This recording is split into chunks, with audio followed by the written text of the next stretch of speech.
বেড়া লিচুর বাগানে দিল পিরিতের বেড়া।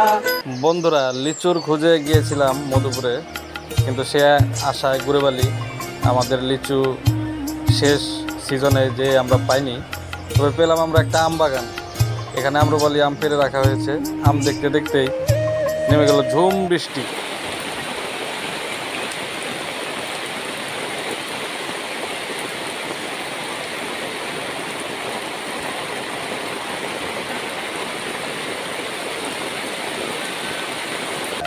এই হচ্ছে সুমন ভাই। বৃষ্টির মধ্যে সুমন ভাই আম কাটা শুরু করে দিল। আমরা আম খেলাম। আম মোটামুটি মিষ্টি ছিল, কিন্তু আমরা আম্রপালির জন্য গিয়েছিলাম, সেই আম আর আমরা পাইনি। বৃষ্টির পরে আমাদেরকে সুমন ভাই আম বাগান ঘুরে ঘুরে দেখাচ্ছিল, আমরাও দেখছিলাম। বাগানের ভিতর দিয়ে হাঁটতে ভালোই লাগছিল। এখানে মোট 200 আমের গাছ আছে। মাঝখানে আমের বাগান, চতুর্পাশে আনারস বাগান। পরিবেশটা ভালোই ছিল। তো বৃষ্টিটা না আসলে হয়তো আরও অনেকটুকু ভালো লাগতো।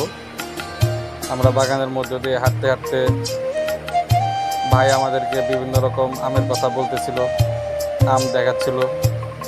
এখানে আছে বাড়ি 4 আর আম্রপালি। এটা হলো বাড়ি 4, বিশাল সাইজ।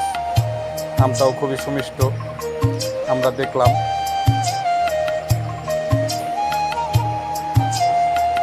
আমগুলো বৃষ্টির কারণে সময় মতো পারতে পারেনি, তাই ফেটে যাচ্ছে। এরকমভাবে বাগানের অনেক আমই নষ্ট হয়ে গিয়েছে।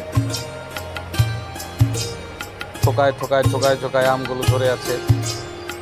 দেখতে খুবই সুন্দর লাগছিল। চতুর্পাশে আনারস বাগান। এখানে এসে আনারস বাগান দেখেও মনটা ভরে গেল। এই দিকে আনারস বাগান, পাকা পাকা আনারস, কিন্তু বৃষ্টির কারণে আমরা খেতে পারলাম না। কাটার মতো কিছু ছিল না।